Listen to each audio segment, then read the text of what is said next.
How long were you doing it before you decided to start the YouTube channel? Probably a year. Oh, really? That soon? What year did you start doing it?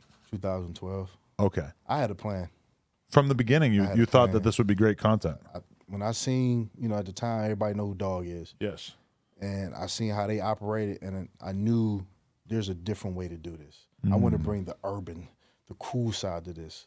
And so I had a plan to do what I'm doing now. It was, I manifested it. Literally. Really? So you were watching him on TV, and was that part of your motivation to get involved? It was. Because I knew it was a different way, and our culture never seen somebody like me do something like this. I knew I could impact the culture, make a difference, so I had a plan the whole time. What did you not like about Dog's approach? Well, one, he's racist. Oh, he had some racist stuff? He had some racial slurs. So I'm not going to say his approach, that's the way they did it. Right. I'm not a big, super tactical guy. I'm out to be out there with all these sleeves on and gun straps. I'm going to dress like this. When it's time to go, I'm throwing on a bulletproof vest and a gun. That's it. The bulletproof vest looks so cool, though. It cuts like such a crazy-ass shape with your body. It gives you this crazy V-taper look. It's badass. It looks like very superhero-ish, yeah, for sure. But you never actually had a bullet hit that thing, right? No, thank God. Thank God. God. That would be such a fucking crazy thing to live through. I wish there was some wood on here, but yeah. Knock on leather. Okay, but so you start the channel, and what's it like in the early days? Like, how long are you doing it before it starts to get a following? I've been doing this. Really, it just started popping within the last 3 years. Right. You gotta understand that I don't want to throw shade on people. There's actually I don't give a fuck. There's other people with channels that do this shit that's fake.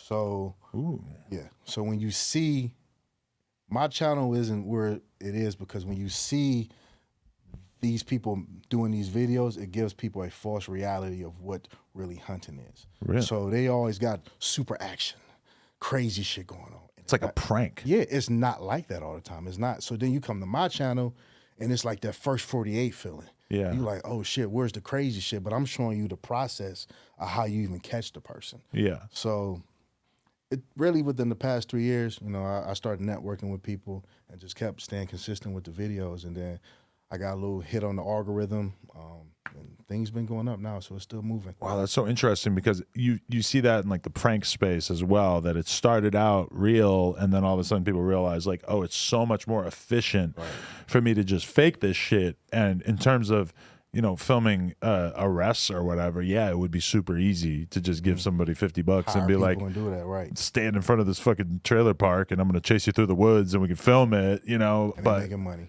Wow. And I fucking hate it. I'm not gonna lie. Just because you're serious about your craft and you believe you're doing something good for society. It's kind of like a rapper who really in the streets and somebody's pretending. Right.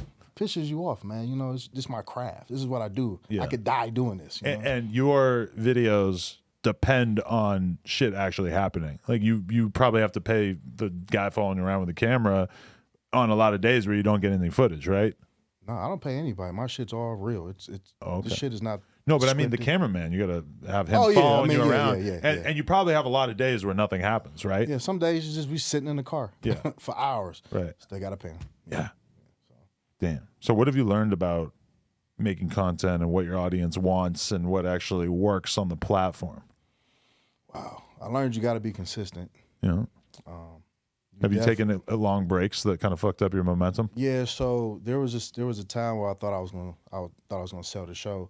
So I was tired. I wanted to take a little break and see where it went. I took like 6 months off, and it fucked up the entire algorithm of the channel. So it took a while to build it back up. So you got to stay consistent, even if it's not even the normal content that you put up. You need to be putting something up to stay consistent, so people don't lose interest. Right. People lose interest fast. Yeah, definitely. Damn, you were going to sell it to a TV network? I was trying to. I was in the process. Right. And it didn't really seem like it was going to work out? It didn't work out at that time. I mean, I'm in the process now trying to do the same thing. Right. But we'll see. It's interesting, though, because it would be such a different experience. Like, your videos right now feel so real, and as soon as you go with a TV network, they're probably going to be like, hey, we don't feel like paying a film crew to hang out with you for days on end. We want to fucking fake some shit.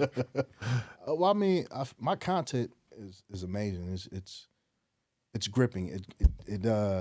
It brings you in. You get stuck on it. And I wonder if by going the TV route, if you might lose some of that. No, You don't and think I so? will not change the authenticness of my content. Right. And I think a lot of networks might be scared of me because I'm so raw and unfiltered. You know? Right. You're getting a different feel, So I'm not gonna stay. I will never change because that's why people love me, because I'm raw. Right. So I'll never change that. So if I don't mix and match with a network, I just don't. Do you have to be careful about how you present yourself? Because I thought of that before. Like, I got a joint right next to me. I'm like, I probably shouldn't smoke this around him. I don't want him to seem implicated with any kind of criminal behavior. I don't know if that would ever look bad on you or anything like that. No, I'm not a police officer. Right. I'm just a regular person, man. I'm just a bondsman. I'm Right. an insurance agent. But it feels like you having the I know. power of a police officer, essentially, that you should, in some ways, be judged by the same standards. It's such a interesting part of our society that is completely Yeah. separate. And people do. Sometimes they do. They be scared to do certain stuff around. I'm like, dude, you can do what you want to do. I Right. smoke the blunt with you.